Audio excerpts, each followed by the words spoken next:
शाजिया इल्मी, कांग्रेस कह रही है प्रचारक बना दिया आपने, सेना को भी, ब्यूरोक्रेट्स को भी, यानी कि अफसर अब मात्र 9 साल की उपलब्धियों का प्रचार प्रसार करेंगे।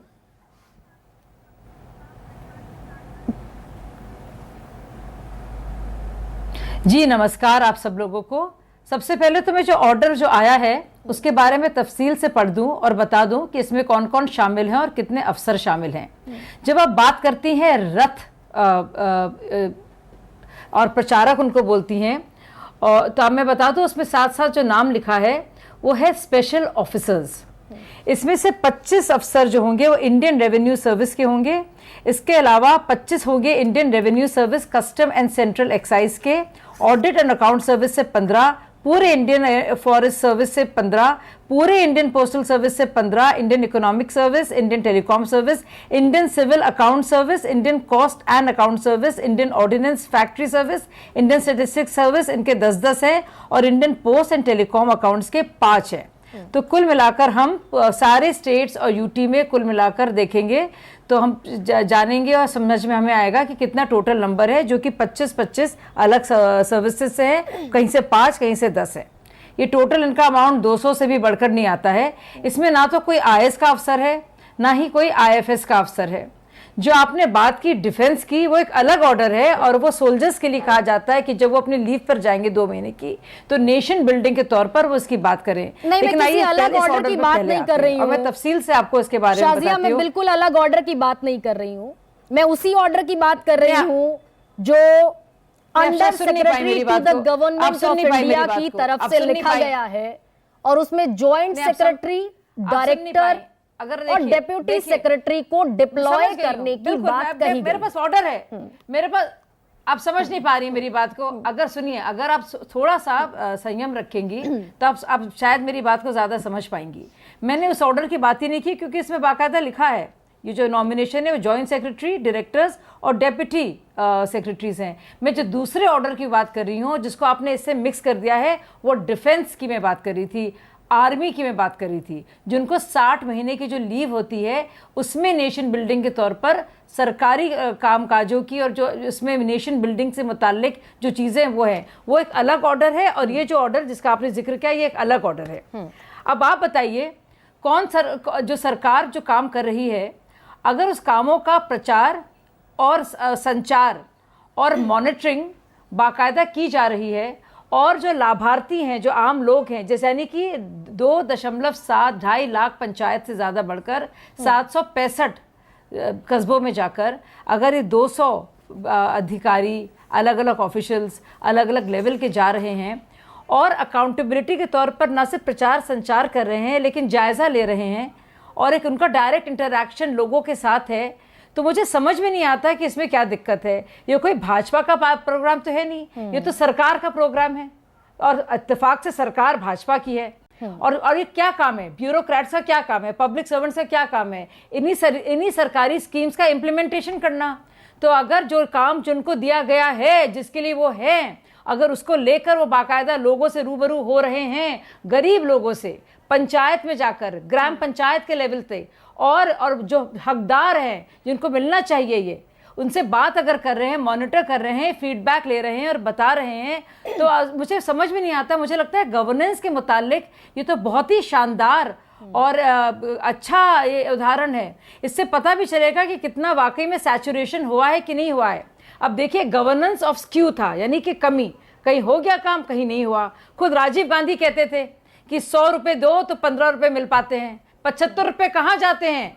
तो वही 75 रुपये जो सालों से जा रहे थे, 75% जो पैसा का जो गड़बड़ घोटाला हो रहा था, उसी डिलीवरी सर्विस मैकेनिज्म को दुरुस्त करने के लिए वो 75 रुपये बिचौलियों के पास ना जाए। अफसर जो है, चाहे तहसीलदार हो, चाहे पटवारी हो, चाहे ब्लॉक डेवलपमेंट ऑफिसर हो, चाहे डीएम हो, वो इंश्योर करे, आश्वासन दे इस बात का कि जो लाभार्थी हैं जिनके लिए दिया जा रहा है, चाहे वो किसान फसल बीमा हो, चाहे उज्ज्वला योजना हो, चाहे हर घर जल हो, वहां तक जा रहा है। और अगर आपने कहा कि ये सरकारी प्रोग्राम नहीं है, शाजिया आपने कहा कि भाई सरकारी प्रचार, बीजेपी का प्रचार नहीं है, पार्टी का प्रोग्राम नहीं है, ये सरकारी प्रचार है। नहीं, मैंने नहीं कहा, लेकिन मैं थोड़ा सा सरकारी प्रोग्राम है। ये सरकार बीजेपी का नहीं है, पार्टी का नहीं है, काम है, ये सरकार पार्टी का काम नहीं है। छोटा सा इंटरवेंशन ऐड कर देती हूँ इसमें।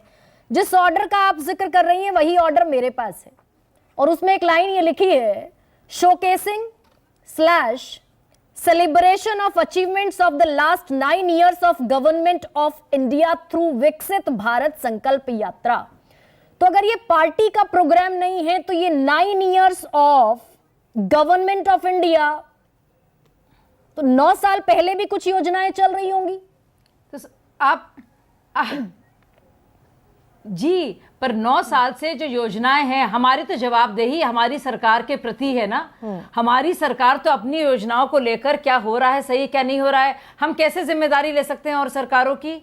और ये काम जो हो रहा है वो अभी मौजूदा सरकार तो हमारी ही सरकार है ना, तो उसी का तो जायजा लिया जाएगा। नहीं, लेकिन जायजा कैसे लिया जाएगा जिसका जिक्र राजीव गांधी करते थे कि 75 रुपए कहां गए। नहीं, लेकिन मनरेगा तो आप भी चला रहे हैं शाजिया इल्मी। अगर प्रधानमंत्री नहीं, यहाँ पर ये खत्म तो कर लो बात को, एक्ट ऑफ बैलेंसिंग नजर नहीं आ रहा है।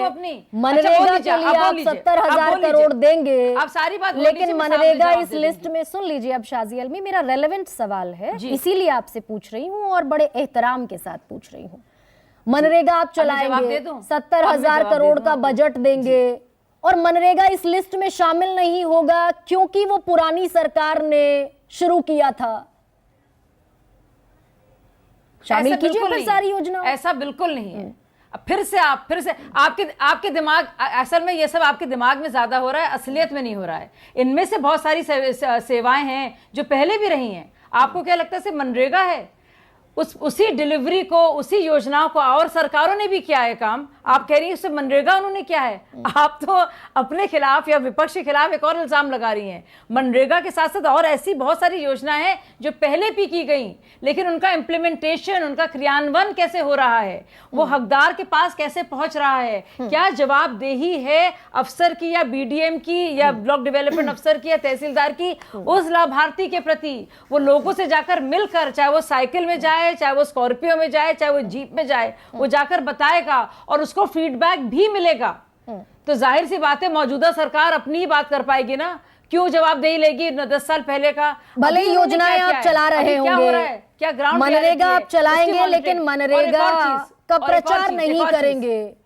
और अगर शाजिया इल्मी, मेरे पास लिस्ट है उन सारी योजनाओं की। नहीं करेंगे? बिल्कुल करेंगे, हाँ, लेकिन इस लिस्ट में शामिल नहीं है। और अगर आपके पास कोई अपडेटेड लिस्ट हो तो मैं चाहूंगी कि आप साझा करें जिसमें मनरेगा भी शामिल हो। नहीं, मेरे पास यही लिस्ट है जो आपके साथ है। हाँ, नहीं, आपको तो लग रहा है कि आपने मनरेगा का करके आप किसी तरह से मुझे कैच कर लेंगी, लेकिन मैंने ध्वस्त कर दिया वो भी। मैं आपको बता दिया, शाजिया यहाँ ध्वस्त करने के लिए बैठे नहीं भी रही हैं, फैक्चुअल डिबेट के लिए बैठे हैं। नहीं, क्योंकि चुनावी साल है तो टाइमिंग पर भी सवाल है। मनरेगा नहीं है तो मनरेगा, अगर मनरेगा नहीं है तो अरे चलिए बताइए, कहिए। ठीक है, कैरी ऑन शाजिया, कहिए अपनी। नहीं, आप लगातार बोल रही हैं, दरअसल बहुत मुश्किल हो जाता है। आप अगर देखिए, आप एक सवाल पूछ रही हैं तो मैं उसका जवाब दे सकती हूँ ना, लेकिन अगर जवाब का मैं 2 शब्द भी बोलूंगी और आप बीच में बोल देंगे तो मेरे लिए मुश्किल होगा। नहीं, मनरेगा पर बताइए आप, मैं सुनने के लिए बैठी। माफी के साथ मैं अगर अर्ज कर दूं, मुझे मनरेगा के बारे में खास तौर से मैं अपडेट इस पर ले लूंगी अगर आप चाहती हैं, लेकिन पूरा जो आपने अभी एक बहुत ही एक समा बांधा जब आप प्रोग्राम शुरू कर रही थी कि सिर्फ सरकारी काम के लिए, तो मैं बता रही हूँ सरकारी काम के लिए तो है, इसीलिए तो सारे एमपीज क्यों आते हैं? कौन चुनकर आता है? जनता चुनकर आती है। सरकार क्यों होती है? सरकार का यही काम है। और जो ब्यूरोक्रेट्स किस लिए होते हैं आप जानती हैं? नौकरशाही का, सेना का भी यही काम है फिर शाजिया इल्मी की सेना सेल्फी पॉइंट बनाएगी। जिस काम के लिए सेना का भी फिर काम है कि सेना सेल्फी पॉइंट बनाएगी। हमारी नेवी, एयरफोर्स, आर्मी, डीआरडीओ बिल्कुल नहीं है, बिल्कुल नहीं है। आपने खत्म नहीं करने दी बात को। तो फिर डिफेंस मिनिस्ट्री का ऑर्डर, मैं फिर से रिपीट करूंगी, जिस काम के लिए नौकरशाही या जो 200 अफसर पूरे सर्विसेज में से, अगर उनमें से उन लोगों को इस काम के लिए भेजा जा रहा है डायरेक्ट लोगों के पास, ग्राम पंचायत लेवल तक, पंचायत तक, कस्बों तक,